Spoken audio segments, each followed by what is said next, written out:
Skills can be mastered. Brains can grow. Habits are developed over time.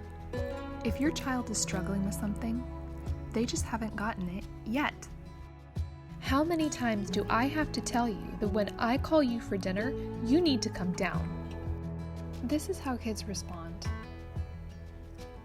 I ignore you and I don't want to come to dinner. I get upset with you because you are upset with me. Even skills like actively listening can be practiced and mastered. Other possibilities. It's really important that when you hear my voice, you turn your attention to me. Over the next few days, we're going to practice.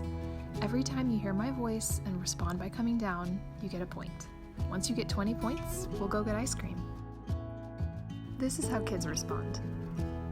I feel like I can get it right if I try, and you're not mad at me.